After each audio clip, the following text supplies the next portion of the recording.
국내 또는 국외에서 받는 적격 집합 투자 기구로부터의 이익이 있죠. 일단 적격 집합 투자 기구라는 건 펀드를 얘기하는 거고, 펀드는 여러분 대부분 현실에서 환매예요, 환매. 펀드를 끝까지 가지고 간다? 쉬운 일이 아니죠. 펀드를 끝까지 가져가는 건 있을 수 없는 일이야, 보통 사람에게. 왜냐면 펀드, 공모형 펀드는 계속 가거든. 10년, 20년 가. 그럼 그 만기가 없어. 오픈형이야. 끝까지 가져가는 사람이 어디 있어? 펀드 들어봤어요? 펀드 중도 환매하지 않았어요? 당연히 환매. 펀드 들어봤어요? 안 들어? 펀드 들어봤어요? 펀드 들어봤어요? 너랑 주식 얘기 안 할게요. 어쨌든 간에 펀드 들어봤어요? 이 친구밖에 안 되네. 끝까지 안 가져가지. 한 몇 년 가지고 있었어요. 4년 오래 가지고 있었던 거지. 좀 벌었어요? 조금 벌었어요? 시장보다 조금 더 벌었으면 뭐 성공한 거고, 수수료 많이 떼가니까. 그래서 거기 보시면 양도나 환매하여 발생하는 것도, 펀드는 수익증권이라고 얘기하는 거야. 수익증권을 환매해서 발생하는 것도 다 배당으로 간주하는 겁니다. 의미 이해하시겠죠? 그럼 적격 집합 투자기구에서 핵심은 뭐냐면, 세무회계 할 때는 딱 하나만 기억하면 돼. 금전 신탁이야 돼. 금전. 그래서 돈을 맡기고 돈으로 받는. 그래서 세 번째 금전 신탁이죠. 왜냐하면 금전 신탁 이외 것은 배당 소득이 아니야. 대표적인 게 부동산 맡겨 받는다. 그건 소득의 원본에 따라 간다라고 보시면 돼요. 자, 오른쪽에 양가로 2번에 보면 배당 소득 금액 계산 있죠. 펀드는 이게 조금 배우면 아는데, 펀드 안에서 매년 결산을 분배를 해야 될 거 아니야. 그러면 펀드가 가지고 있는 주식, 이런 주식은 매년 평가 말에 하지, 이거를 얘네들이 매매를 안 친단 말이야, 보통. 지금 어떤 펀드가 있잖아. 펀드가 삼성전자를 한 20% 들고 있어. 그 펀드 전체 재산에서 20% 들고 있는데 연말에 꼭 처분해야 되는 게 아니잖아. 근데 매년 결산을 하라고 돼 있잖아. 그러면 이 펀드가 매년 결산을 해. 그럼 법인세법에 따르면 이건 시가로, 집합투자기구가 가지고 있는 집합투자기구가 가지고 있는 유가증권 무조건 시가로 평가하게 돼 있다고. 그럼 시가로 평가가 됐죠? 의미 이해하셨죠? 그럼 집합투자기구의 이익이 시가평가되고 바로 분배하는 걸로 계산이 된단 말이야. 실제 분배하진 않았어도 원본에 전입을 하면서 분배된 거로 계산하는 식이에요. 의미 이해하셨죠? 제가 하고 싶은 얘기는 뭐냐면, 이제 배우는 세 가지, 상장주식 매매 또는 평가, 즉 펀드에서는 거래나 평가 다 똑같은 거야. 펀드 안에서는 거래든 평가든 다 똑같아. 그래서 거기 보시면 거래나 평가로 발생한 이 세 가지는 무조건 제외한다는 겁니다. 거래나 평가로 발생한 거 무조건 제외한다.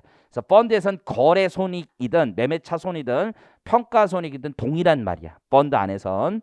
자, 동그라미 1번을 보면 증권시장에 상장된 증권 있죠?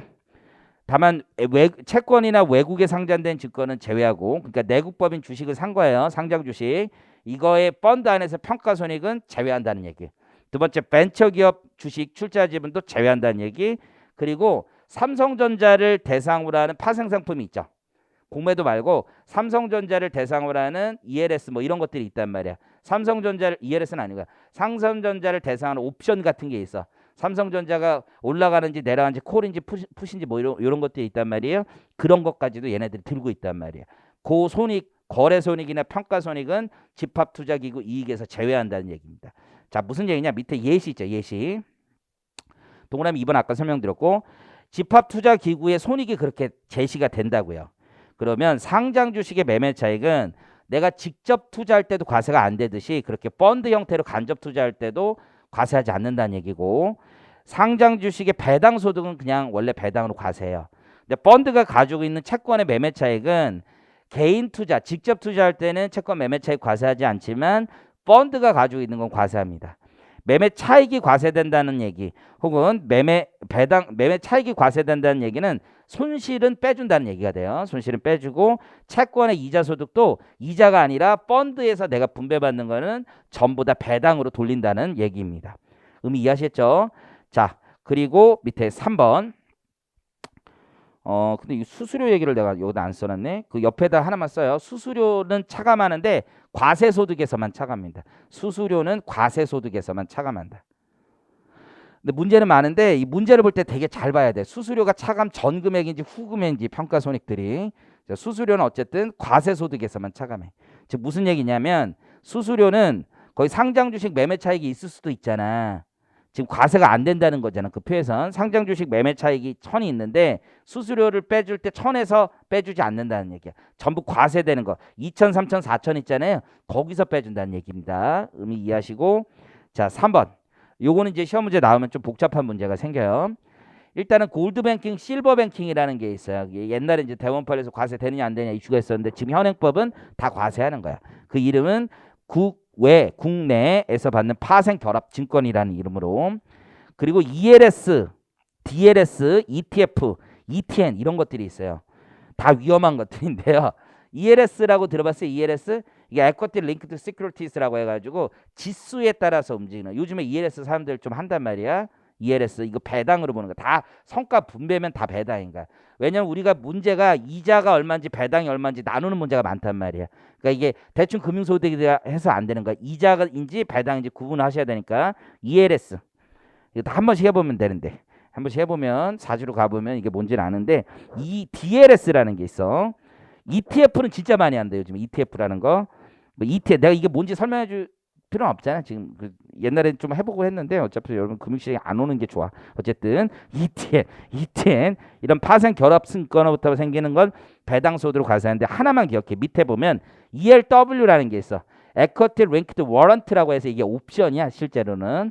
그래서 ELW 그래서 콜옵션 그쪽인데 ELW 중에서 코스피 200을 지수로 하는 ELW가 있어요.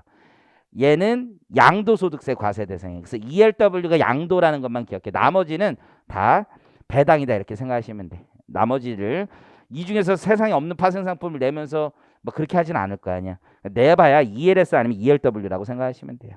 이해하셨죠?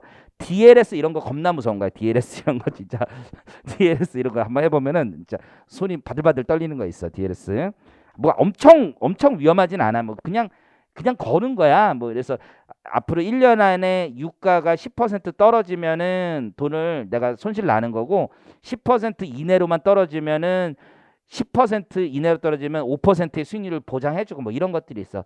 2년 이내 20% 이내에서 움직이면은 뭐 수익률 20% 보장해주고 이런 것들이 있어. 오픈형으로 돼 있어서 6개월마다가 정산하는 거야.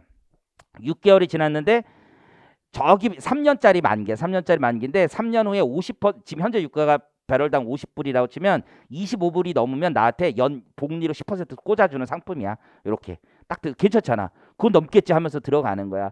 그런데 6개월 있다가 보니까 예를 들어서 유가 배럴당 50불이잖아. 그런데 예를 들어서 45불이다. 10% 이내에서 떨어졌다. 그럼 내가 중간에 나올 수도 있어. 연 10% 수익률을 먹고. 근데 내가 구했는데 이게 조건을 충족 못할 수 있잖아. 그러면 존버의 시간이 오는 거야. 그럼 가는 거야, 가는 거. 판매 못하고. 그리고 내가 선택할 수 있어. 그 안에 와서 연 10% 수익률을 줘도 내가 빼갈 수도 있어.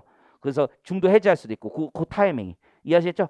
그런 다음에 또 1년 있다 또 그런 식이야. 제 와이프가 그걸 돈을 엄청 들었어. 그래가지고 내가 미쳤냐 그랬는데 야 이거는 이거는 괜찮아. 왜냐면 몇 번의 기회가 있잖아. 그 안에 저희가 하겠다는 거지. 근데 들었을 때 코로나 와가지고요. 여러분들 유가 폭락했었어. 그래서 내가 미쳤냐 이렇게 얘기가 나왔다. 그 말은 못하고 어쨌든 조건을 달성 안 했어. 그게 나중에 되면 그 몇 억 넣었거든. 나중에 만약에 그 유가를 유지하면 빵원이 되더라고. 빵원이 거의 미친 거잖아. 근데 요즘 유가 회복했잖아. 이번에 털고 나갈 수 있어. 내가 그래서 전화해가지고 이게 털고 나가야 되는 거 아니야? 이번 유가 신문 보자마자 얘기했는데 아니다. 한 번만 더 가자. 그러니까 왜냐면 요즘 세상에 여러분 연 10% 복리 찍어주는 게 어디 있어? 한 번 더 가자. 근데 내 안 된다. 이거 무조건 털어야 된다. 이렇게 얘기하고 있는데 한 번만 더 가도 된다. 이게 지금 유가 패턴을 봐라. 네가 무슨 선물 옵션 하는 애니? 뭐 이렇게 얘기하는 거야. 이런 위험한 거지. 위험한 거. 그렇죠? 하지만 기회는 아직도 1년 반 있단 말이에요. 1년 반 동안 지금 1년 반 정도 한 건데 수익률이 그래도 괜찮잖아. 연 10%에 또 10% 찍어주는 거죠. 15점 몇 퍼센트 나오겠지. 이런 상품이 어디 있어? 배당인 거죠. 위험한 건 다 주식 배당이에요. 위험한 건.